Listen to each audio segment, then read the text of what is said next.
Hi. So I'd like to show a demonstration of some simple static electricity.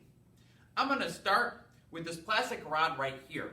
This plastic rod does not have any static electricity right now, which you can see. If I hold it by these paper scraps, none of them respond.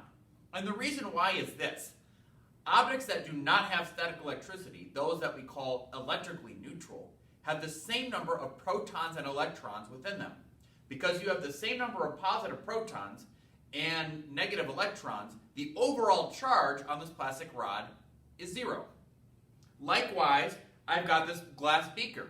Once again, if I hold it near the paper scraps, you can see that it does not have any static electricity.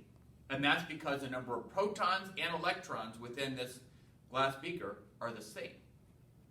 To make static electricity, you have to rub two different materials together. So, for instance, if I rub this plastic rod against a rabbit fur, then I will mess up that balance.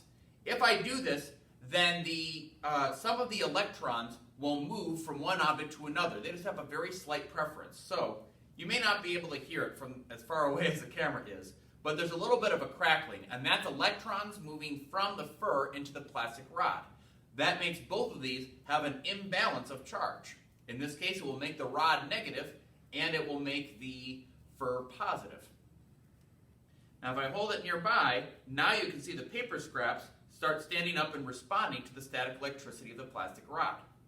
So this rod has a negative charge because it started with the same number of protons and electrons, but now I gave it more electrons than it started with. So it has more electrons and protons, giving it a negative charge. That's what gives this plastic rod static electricity. I can do the same thing with this glass beaker and this paper. If I rub the paper against glass, the glass ends up with a positive charge. But it's not by gaining protons like some people think. Protons don't do the moving with static electricity, only the electrons. Electrons on the outside of the atom, they can move easily.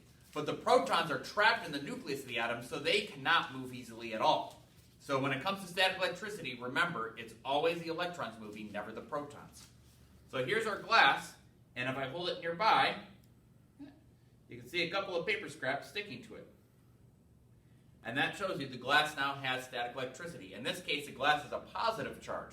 By losing electrons, the glass ends up with fewer electrons and protons. So, because there's more protons and electrons, this glass has a positive charge. Again, remember, it's not the electrons that move, it's the protons that move. This did not gain protons, it lost electrons.